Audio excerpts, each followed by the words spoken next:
Pacific plate moving westwards. As it goes, it's being forced down. And a sudden jolt triggers the tsunami, lifting the ocean floor and the great mass of seawater above it. The fault has broken along a line hundreds of kilometres long, tens of kilometres wide, and all that amount of land has suddenly moved by several metres. That's an enormous amount of movement. It's an enormous amount of energy. The waves surging across the Pacific led to a full alert. Dozens of countries feared they'd be devastated. But as each hour has passed and the tsunami has reached further, there have been no reports of damage beyond Japan, so far. And due to the tsunami, there's been many people who went missing. There have been lucky escapes. This fishing vessel somehow survived the waves. And there have been some very disturbing sights. A giant whirlpool and a small boat caught inside it. Now, the tsunami is still on its way to the shores of South America. The authorities there are urging people to move inland or at least be aware of the risk. But it's clear that Japan has borne the brunt of this catastrophe and its impact is still unfolding. Fiona. David, thank you. Well, we'll have more from Japan later in the programme, and later tonight you can watch a BBC News special programme about the quake. It starts at 8:35 here on BBC One. And if you're away from the TV at any time, you can get live updates on our website, bbc.co.uk/Japan quake. Hello, a very good evening to you. You're watching BBC News with Tim Wilcox and Anita McVeigh. Good evening. Full coverage of that quake in Japan. As we've been hearing, hundreds of people have been killed. Many more are missing after that quake hit the northeast of the country. Yes, the offshore quake measuring 8.9 was the worst in 140 years. It struck the northeast coast, and among the problems it's caused were a dam which ruptured. 2 passenger trains are missing, unaccounted for at the moment. A ship has been reported as being swept away. And certainly the figures that we're hearing in terms of deaths and casualties likely to be pretty conservative at the moment. Well, joining us from Cardiff is the tsunami expert, Professor Simon Hazlitt from the University of Wales. Professor, thanks for your time this evening.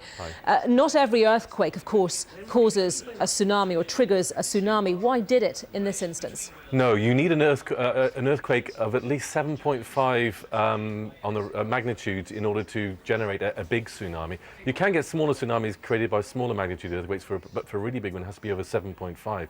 And of course in this case, the earthquake magnitude has been rising all day. Actually, the estimate started off at 8.8, then 8.9, and now in the last half an hour it's been upgraded again to a 9 magnitude. So it was a big enough earthquake to create this devastating tsunami. Japan, of course, has a high level of earthquake preparedness in terms of building, construction and so on. But clearly we can see from the pictures that it's the tsunami which has caused the greatest devastation, crumpling buildings, travelling 10 kilometres inland. Just put in context for us exactly how powerful this giant wave was. Well, you can engineer buildings to withstand the wobbling of an earthquake. But with low-lying coastlines like that of northeast Japan, where you have these coastal lowlands of agricultural land, the tsunami, once it gets up onto the landscape, will just plough for many kilometres inland. And in this case, it travelled 10 kilometres in some places inland, causing devastation as it went. So, and there's no way you can really protect against the tsunami of that size unless you build huge sea banks, which wouldn't even keep it out unless it was a smaller event. So it's very difficult to protect the coastline against events like this. Well, that leads on to my next question. You can't therefore really, is what you're saying, tsunami-proof a country because, you know, there are many existing large population centres which have developed historically along the coast, and you can't expect people to move en masse inland. No, and in some cases like this coastal lowland, it would take an awful long time to get to higher ground. But you can tsunami-proof some areas for enclosed embayments where there's a harbour. In Japan, they've actually built walls across the harbour which can effectively keep tsunami out. But it's where you have these long stretches of coastline which makes it impossible to engineer a protection scheme that will keep all tsunami out. What is your best estimate of the impact across the Pacific, along the west coast of America, down into South America? Well, it was a slightly smaller tsunami than we saw in the Indian Ocean in 2004, it didn't displace such a long line of fault that the Sumatra earthquake dislodged over 100 kilometers of fault line. We're not sure at the magnitude, the length of this one yet, so it's a smaller event. And also the Pacific has some deep ocean in between the islands, which means that the tsunami wave sometimes hasn't got time to grow as it enters shallow water. And so it arrives at some coastlines quite small. But also, it hasn't had as much energy to actually create these big waves across in Hawaii, then across in Oregon, and we're seeing waves of about 0.5 meter high down in South America arriving. In this instance, in the Japanese instance, the tsunami started relatively close to the coastline, didn't it? Indeed, and that's one of the problems of this particular event, is that it was located only 130 kilometers offshore and 20 kilometers down. Now that meant that as soon as the earthquake happened, there was literally minutes before the tsunami hit the coastline of northeast Japan, and I think they had about 10 minutes before it arrived, which leaves no time whatsoever for the population in the coastline to be warned. Even if, you know, with warning systems were in place, they wouldn't have had sufficient time to get out of the way. And indeed, in some of the images, we see people in cars trying to drive before the wave. Okay, for the moment, thank you very much indeed, Professor Simon Hazlitt. Thanks a lot. Thank you. The UN Secretary-General Ban Ki-moon has been speaking about the earthquake in Japan. This is what he had to say. The world is shocked and saddened by the images coming from Japan this morning. On behalf of the United Nations, I want to express my deepest sympathies and heartfelt condolences to the Japanese people and government, and most especially those who lost family and friends in the earthquake and subsequent tsunami. Japan is one of the most generous and strongest benefactors, coming to the assistance of those in need the world over. In that spirit, United Nations stands by the people of Japan, and we will do anything and everything we can at this very difficult time. We'll be watching closely as the aftershocks are felt across the Pacific and Southeast Asia throughout the day. I sincerely hope that under the leadership of Prime Minister Kan Naoto and the full support and solidarity of the international community, Japanese people and government will be able to overcome this difficult time as soon as possible. Ban Ki-moon, South Korean Secretary-General of the UN, who originally gave that statement in Japanese as well.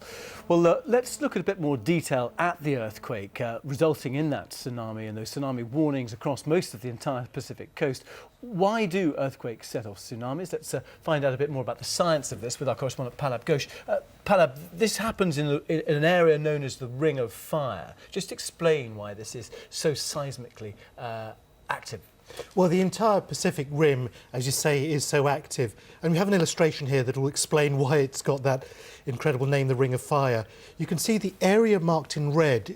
That's an area where a number of tectonic plates are rubbing up against each other. And when that happens, you get volcanic activity and, of course, earthquakes. Now, if we zoom in towards Japan, you'll see that that is even more active. It's a confluence of a number of tectonic plates. You can see here, they're constantly rubbing up against each other. And there can be several hundred earthquakes each year. They're generally small, but what happened in this instance, one of those tectonic plates slipped underneath the other, and that created a sudden jolt, which led to the country having its biggest earthquake in living memory. And does this always lead to a tsunami? Well, that's right. You'll see from the next illustration that when a tectonic plate goes underneath the other, it raises a seabed and it raises the water above it. Now that's in a very violent way. The violence is important because that creates a shock wave, creating a ripple, almost as if you threw a pebble in a pond. Now that ripple is a very high-speed ripple. It travels at 500 miles an hour, a huge volume of water, almost unstoppable. Now, when it actually hits a landmass, it can get even worse because the water level can rise even higher to about the height of a 3-story building and then continue for several miles, creating huge devastation. Just imagine that huge volume of water transferring all across the land. You can get buildings crushed, you can get homes crushed, incredible devastation. But what seems to have happened in this instance is that hasn't happened. That could be for a number of reasons. It could be the geography of where the sea meets the land, and also perhaps it didn't have the energy in the first place to sustain itself. And just before we come to the next picture, I mean, the speed of this tsunami, I mean, how fast is that moving? I mean, it's eating up a lot of land very quickly, isn't it? It is 500 miles an hour, moving incredibly so fast. You couldn't drive away from that? No, you can drive away from it, run away from it. You could possibly just about fly away from it. But it is a very scary thing for people that have experienced it. We've also got these pictures, I think, of this whirlpool effect. Now, let's just see if we can bring those up now. What is happening here, Panab? Well, that's a gigantic whirlpool, similar to what you'd get if you pulled the plug out of your bath. And it happens for exactly the same reason. Because the water's travelling so fast, if you get a point at which it's slowed down somehow, perhaps because of the geography of the seabed, you can see tiny little boats being sucked in. Part of the water carries on travelling faster than another bit and bends in on itself. So it swirls round and round. You can see that boat. So that boat is being dragged back towards the centre. Is That's it like right. in a vortex there? It's a vortex, just as you'd get as you ran the water out of your bath. And do they then get sucked down in the middle of that? Well, thankfully that boat's got an engine, and we're hoping that it will have found its way out rather than in. But if it was unpowered, it would find its way to the centre and then it'd be pushed to the bottom of the sea. Absolutely terrifying. OK, Panab, thank you very much indeed for explaining that. Well, let's just bring you some latest pictures that we've received from Japan. Of course, it's the middle of the night there right now, so more pictures starting to come into us. But this is of Notori City. It, as you can see, pans out from the coastline out to sea, with waves still coming in towards the shore. Notori City has a population of more than 70,000 people, and it's just to the south of Sendai, which of course we've heard earlier has been badly affected by this giant wave, this tsunami. And you can see the enormity there of the waves coming in to the already flooded coastline. Well, of course, as we watch these pictures coming in here of what's happening in the ocean, on land, real problems for the Japanese authorities in particular with their nuclear plants. The United States has sent some more coolant in to try and help one of the nuclear plants there, which has had problems with this emergency cooling system, which was failing. We're also now hearing, this is from Japan's trade minister, that a small radiation leak could occur at the Fukushima nuclear plant after officials said a pressure build-up had occurred in one of the reactors following that earthquake. So that news just in, a small radiation leak could occur at the Fukushima nuclear plant. Earlier, trade minister. Earlier, of course, the area around the Fukushima power plant was evacuated when the cooling system failed in one of the reactors, but this, the latest news coming in from Japan's trade minister saying that a small radiation leak could occur. We'll keep you updated on that. Well, international aid agencies have already begun work on sending relief to the earthquake zone in Japan. Louise Hubble was at Shelterbox in Cornwall. They specialise in emergency shelter and life-saving supplies. We're right in the heart of the production line here, and each one of these green boxes can support 10 people in a disaster area, just like Japan, and that's a 10-man tent that's going in there. Now, it is a very fast production line. I'm told they can pack around 1,000 boxes here a day. Now, there are already shelter boxes in place in areas like Australia and the Philippines, and those boxes are just waiting to be sent out to Japan. What you can see here, these boxes being packed, these will be boxes to replace the ones that have already been sent out to Japan. So it is a very efficient and organised operation. And if we can just cross over here, it's very busy as you can see, but if I can just take you over here, I can show you a completed shelter box. And in here, just to give you some idea, we've got pots and pans, tools. That's a water purification kit there. And that one there is a wood-burning stove. So there is everything there to support 10 people in a disaster area. Well, let's just bring in my guest now. This is Tom Henderson. He's the founder of Shelterbox. Tom, where do we stand with your operation on the ground?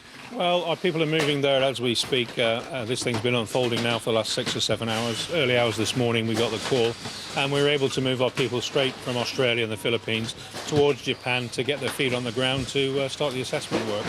So workers on their way to Japan. Now, you've been doing this for 10 years now, haven't you, Shelterbox? I mean, just describe to me the scale of what we're seeing in Japan. Well, it's absolutely huge. I mean, at 8.9, it's in the top 10 of earthquakes ever recorded in the world.